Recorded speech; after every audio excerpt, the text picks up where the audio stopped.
Good morning, everybody. Happy Thursday. We still have an amazing show for everybody today, a little bit more muted after the events of yesterday, and that's where we wanted to start. But Krystal, what do we have in the show? Yeah, we have some of the people that we think are best able to put into context what happened yesterday. We've got some great reporters, people like Ken Klippenstein, who can talk about the completely failed response to these protesters from federal law enforcement. We've got Philip Wegman on, terrific reporter as well. We've got Matt Taibbi, Glenn Greenwald on, Marshall Kosloff, Don Calloway, all to help make sense of what happened and where the country goes from here, because truly shameful events that unfolded here in this city yesterday. Yeah, that's right. And, at the top, people on cable news are overwrought and use language like, democracy and republic and all that too much so that people become desensitized to it. When you're actually living through a real historical, shameful, anti-democratic event.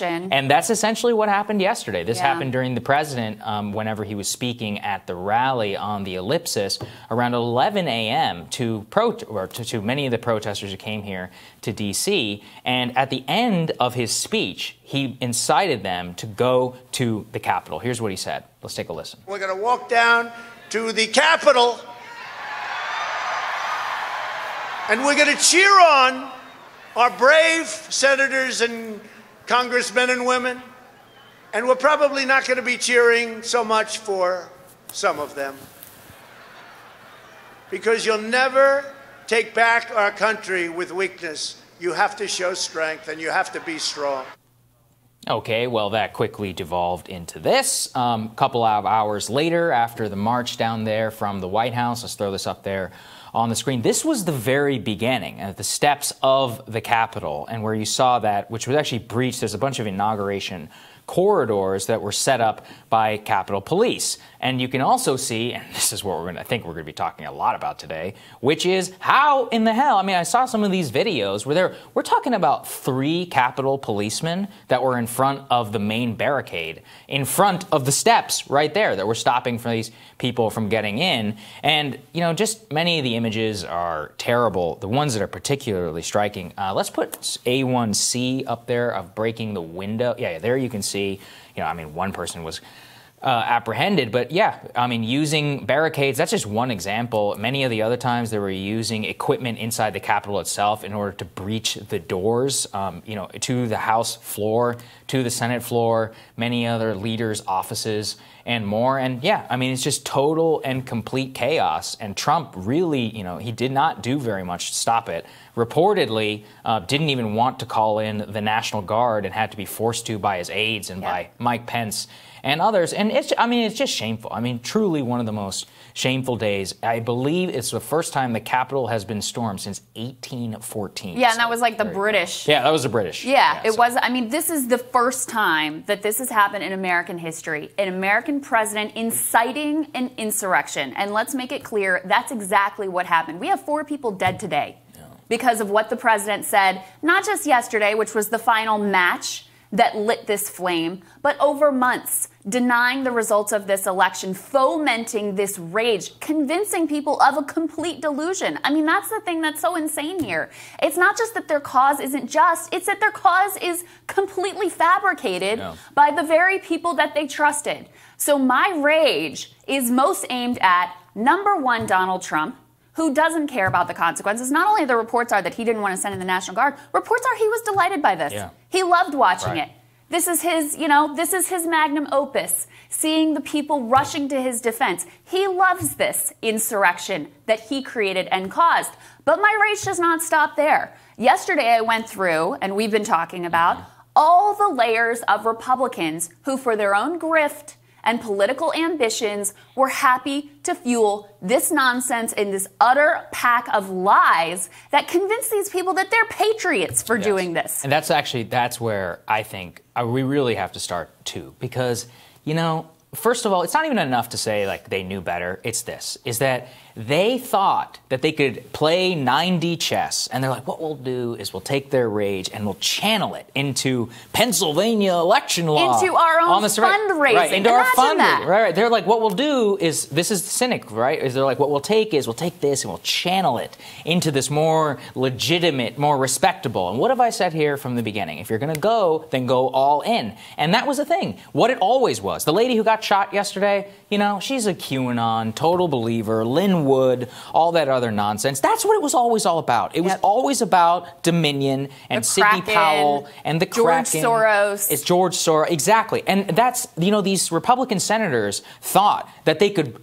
two things. They thought they could fool the public by saying that they are being, you know, legitimate champions of the heroes of, you know, the people who voted for Trump. And they thought that they could fool those people themselves. It's nobody thinks that. What they really did is actually legitimize this entire idea and give people false hope that if enough senators objected, that it would be kicked off and the election results could be decertified. As you and I said, what would have happened even if they decertified? They would have kicked it to the House of Representatives under Nancy Pelosi. It's total madness. The entire thing was a lie over and over again, and those lies led to bloodshed yesterday, which is, again, look, I don't blame many people for, you know, if you have total lack of trust in our institutions, I get it. And so I'm not going to blame them for what they're, you know, what they believe and all of that. But I do blame the people who knew better and cynically tried to use it and shape it and push it in a more respectable direction for their own political ambitions, when all it was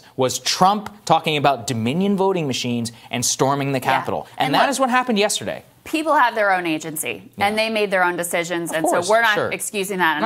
I know you're not excusing that either, and I just want to make that completely clear. But yeah, Ted Cruz, Josh Hawley, Matt Gaetz, how did you all feel when you were hunkering down, fearing for your lives because of what you brought upon this nation, what you brought upon your own colleagues? How'd you sleep last night after doing that? Oh, and by the way, after all of this, Cruz, Hawley, and 4 other Republican senators still voted for these bogus bullshit allegations about Pennsylvania. Apparently it wasn't enough for them. 4 dead Americans and their colleagues and the desecration of the Capitol in an event that is truly traumatic for the entire nation. Apparently that still wasn't enough for them. This has always been the danger. The danger was not that Donald Trump was going to create some master plan and have the military and be able to do anything that was going to be effective in securing his, you know, dictatorial reign for 4 more years or for a lifetime, right? That was never the danger. This was always the danger. And I confess, after there wasn't violence after Election Day, after it was kind of calm, I thought, you know what? I think we've gotten through the worst of it. I think we're going to be able to move forward. Yes, did I start getting nervous when Trump starts tweeting out, hey, we'll see you in D.C. on January 6th. It's going to be a wild time. Yeah, but I had hoped we had gotten through the worst of it because this was always the fear.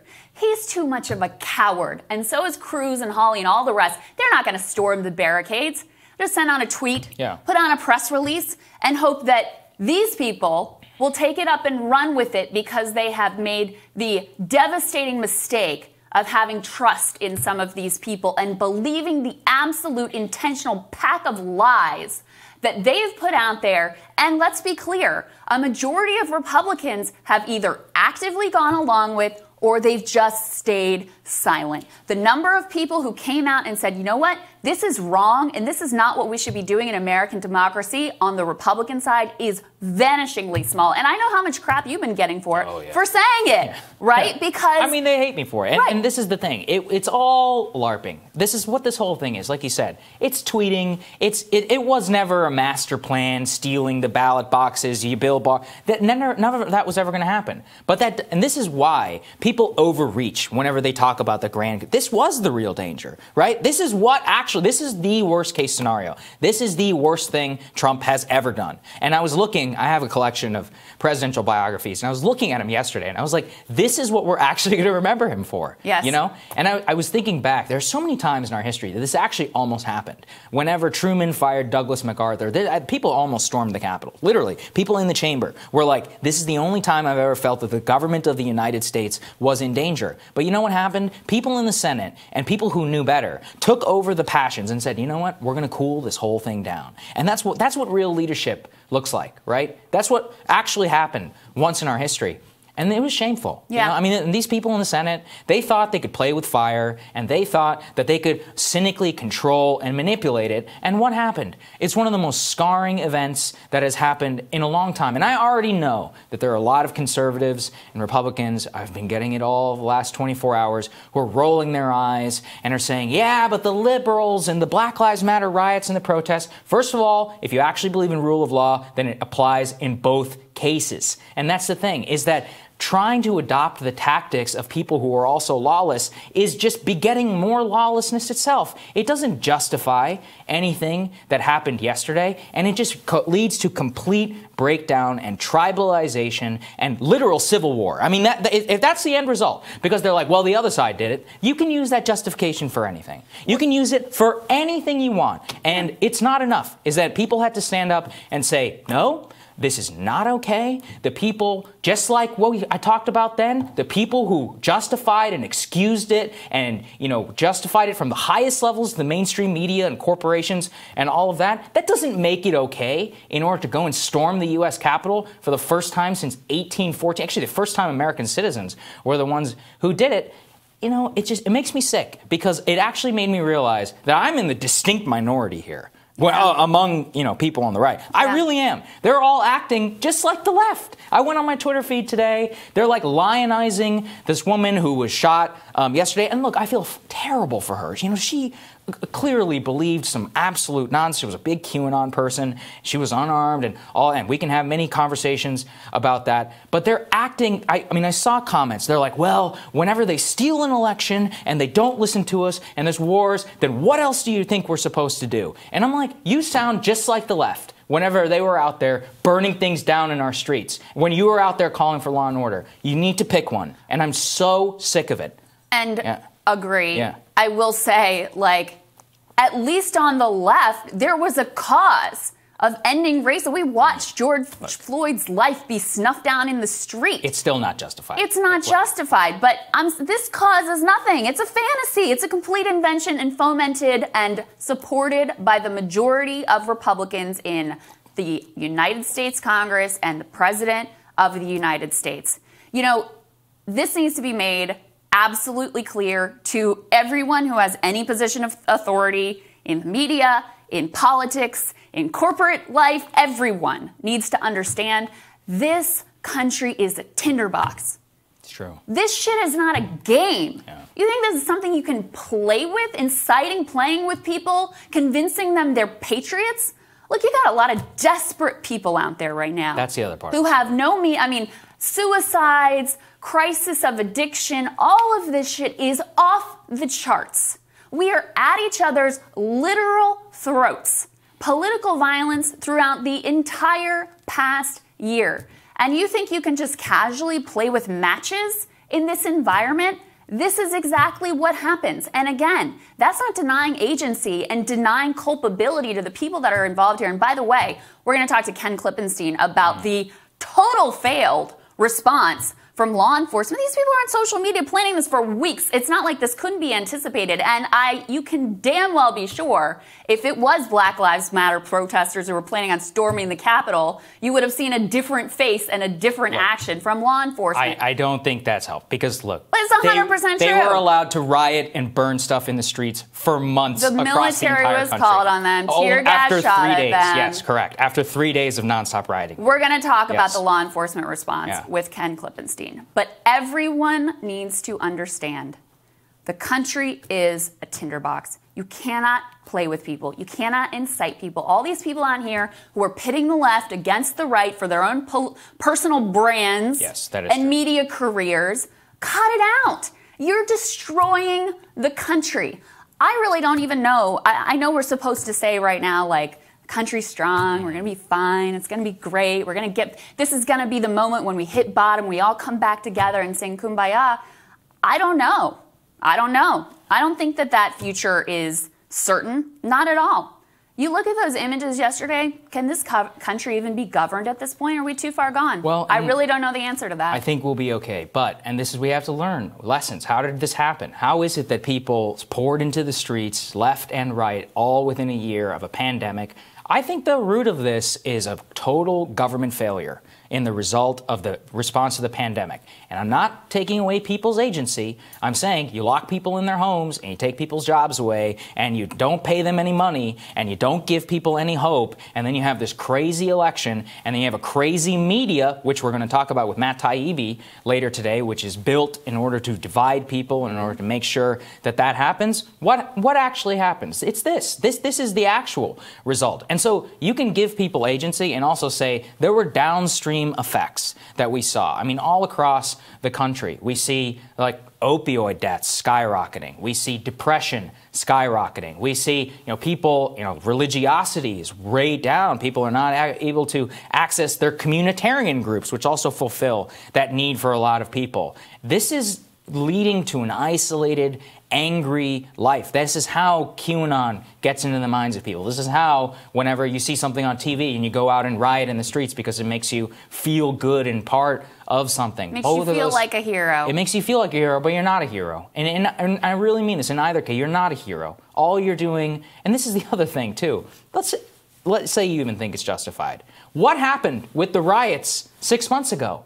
Black Lives Matter has a net zero approval rating. If you thought you had any chance of actually even doing anything, changing the minds of the country and more, people hate this stuff. Yeah. This is going to lead to an even bigger backlash against you. I mean, and so from a pure political move, this is insane because you just made the case for the Biden presidency, for the let's just calm everybody down. I mean, and look, we've warned here many times about what the dangers of what calming down and going back to normal and all this, but people are sitting at home and going, enough of this shit. And I can't tell you how many phone calls, text messages, I'm sure you did too. Hey, were you in Washington? I know you were in the White House. Are you okay? It was same like June. It's just like during those riots back then.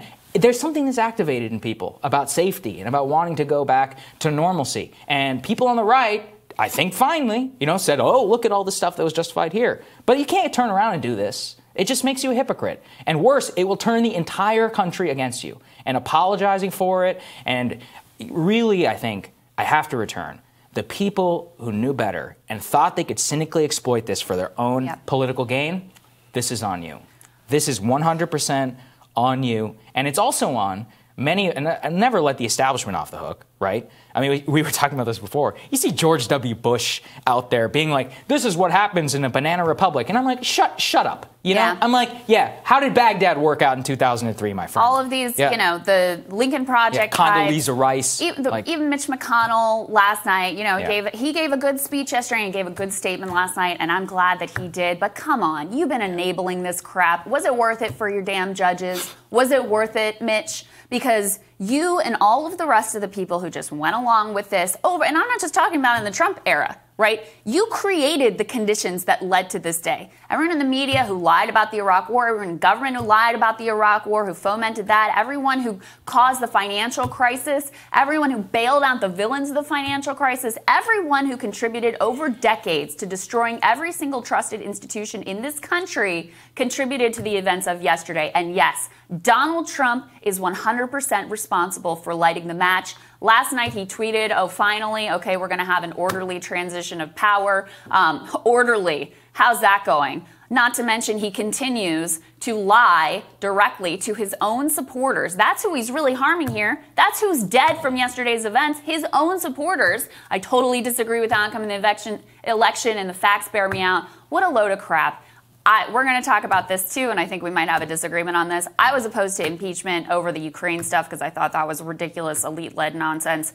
This should not stand. If the House and the Senate have any principles and any moral courage left, they will remove this man from office, because you cannot incite an insurrection in this country and just allow that to stand and say, he's going to go soon anyway. You have to send a message that this is utterly unacceptable, because if you don't, it will become the ordinary course of business. Well, here's the question. Is it already the ordinary course of business? Because I think it is. And the second is do you want more violence in this country? Because I don't. I mean, that's my main concern here. I want way less violence. And I think that this is probably one of the things that would spark a tinderbox. And I'm not even talking about the merits. You know, on the merits, there's a case. I'll leave it at that. But I think that in terms of the practicality, look, 13 days, it's a hellish 13 days. Yes, this is the worst case scenario. We're not going to lie to you. Like This is right what here, we were afraid of. This is what everybody was afraid of. This is what the Never Trumpers said back in 2016. And the problem is like we were just saying, they can be right on some things, but their track records are bad. And not just bad, they were part of the system, which created the conditions for people like Trump and them to rise. I'm just waiting for somebody who is both an honorable person and who can recognize the structural inequities in our economy, our foreign policy, and the way that we live our lives in the 21st century. Why is it so hard? Like, why? Like, it's everything I see online is, you're either this like total neocon longing for the days of George W. Bush, which, count me out, or you're just full-blown Trump. Like, and I'm like, there is a way. Are there not reasonable people left in America? I think there are. I mean, a lot of them watch the show, but I think the real thing that it all comes down to is this is the lesson, is we have to see this. And I think I made fun of a lot of norms, and we both did, right? And character and all that. Character matters. This is where you really find it out. Yeah. I mean, it does. And people talk about it too much and try and use it in order to paper over their policy failures, but it does matter. Well, they hand-wring over the crap that doesn't actually matter, and then when something like this happens, they don't have the words left to describe how truly outrageous and shocking and horrible for the country it ultimately was. Shameful, shameful day, and your point is 100% correct. For those people who were storming the Capitol, thought they were doing some great service to the nation, and for their leader, Donald Trump, you have done more damage to your own cause than anyone else possibly could have done. Yeah, that's 100% true. All right. Coming up, we're going to have journalist Glenn Greenwald. He's going to talk about what exactly happened yesterday, and there's a whole new conversation about civil liberties that is burgeoning on the right. We're going to dig into that when Rising returns.